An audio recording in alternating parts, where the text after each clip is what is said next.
Hey guys, my name is Mitch Dyer. This is Keza McDonald. Microsoft has finally revealed some of the answers to the questions we had about Xbox One, how the DRM works, how the use game policy works, and whether Kinect is always watching you and giving data to the government, man. Basically, all the stuff we were very concerned about during the reveal has now been mostly clarified. Yes, so it's complicated, it's confusing. We're going to break it down and try to make it as clear as possible. Number one, games are always, every Xbox One game, at retail and digital. Question one answered. Keza, Question what's two, next? can I trade in my game that I've bought new? Maybe. Depends on the publisher, right? Yeah. So publishers will dictate whether or not you can trade a game. So if you buy a Ubisoft game, Ubisoft will say yes or no, you can trade this, and yes or no, you can trade it at this particular outlet at retail.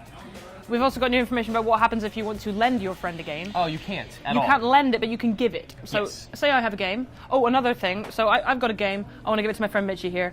We're not Xbox Live friends, not so yet. we can't. You have to be Xbox Live friends for 30 days at least, and then you can give that game. So I can now give that game to Mitch. So Keza would lose the rights to that game, give it to me, and they would be my rights forever. The rights die with me.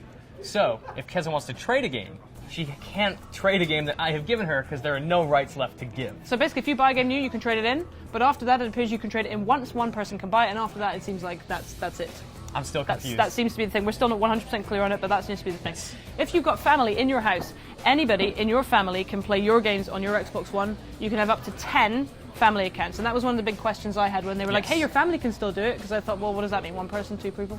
So 10. 10. What's unclear is whether you'll have to send marriage certificates and birth certificates into Microsoft to verify that you actually are Send family. blood So samples just to make sure you're family. all of that. The interesting thing there is that it seems that everything comes down to the console, the box. It seems like you have a primary console. Yeah. And that is Xbox One number one. And everything is tied to that and the gamer tag you associate with it. Speaking of that, you can play all of your Xbox One games that you have bought on any Xbox One. Yes. But there is a crucial difference. On your home Xbox One, like your primary Xbox One, it needs to connect to the internet once every 24 hours. Yes, to make sure that you are not playing something you shouldn't be. It's monitoring to make sure that you're not doing anything sketchy. And checking for updates. But Yes. if you're playing it on any other Xbox One, like you want at work, you want at your friend's house, you want at your partner's house, that has to connect to the internet every hour. Yes. To check that you are still So the if person that Keza you comes are. over to hang out, she wants to play Forza on my console, on her account, every hour it has to cycle through to be connected, or else it's just going to disable games altogether. So that's what Always Online means in the context of Xbox One. It has to connect to the internet every 24 hours on your primary, every 1 hour on your secondary or tertiary machine. Yes. All right. The very presumptuous phrase I like in this is every Xbox One owner has a broadband connection. That's another point. It recommends a broadband connection of 1.5 megabits per second. Yes. That's apparently below, like generally in the United States, it's around 5. In the United Kingdom, I think it's more like 3, 4. Anywhere in Europe, a little bit less. So you've probably got it. You You've probably have got broadband. it. You've probably got it. A lot of people haven't got that broadband, but most people have, so probably not going to be an issue for you. Let's just throw this all out here. Kinect. Kinect. Kinect is not always watching. It's not always watching. It's only listening. Yeah. You can pause it, but you can't turn it off. So if you want to play your Xbox, the Kinect has to be connected to it, but you Yes. can tell it to pause listening. Yes. So if you're playing a game that doesn't need the Kinect, you can tell it that it can stop for a while, so you can pause it. You can't turn it off. You can only pause it. Kinect, man. But you can turn the whole Xbox off, and if you turn the whole Xbox off, Kinect is off, and it's not listening for anything apart from the words Xbox on. Or off.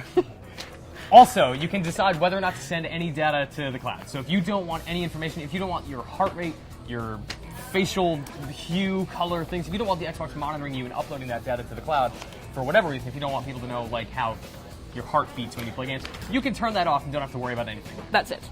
It says some apps and games may require Kinect functionality to operate, so you'll need to turn Kinect on for those experiences. Yes, but Yeah. data of all kinds will not leave that Xbox or the Kinect without your explicit permission. Yes, that's good. All right. You can use other inputs to control your game's TV and entertainment experiences. It's faster to use your voice, says Microsoft, and gesture commands, but you can use remote controlled smart devices or your gamepad. Makes sense. So you don't have to use voice, seems to be the thing. I think that's every single thing we wanted to know about Xbox One, kind of. Yes, it's most of the things cleared up. So privacy, I think a lot of fears have been assuaged.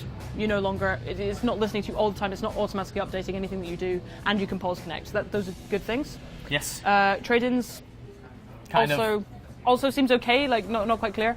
And you can share stuff with your friends to a limited extent. Questions, comments, concerns, leave them in the comments below. You know where to get at us on Twitter. I'm Mitchie D. She's at Keza McDonald. For more on Xbox One, we're going to have a whole lot for you here on IGN as we go into E3.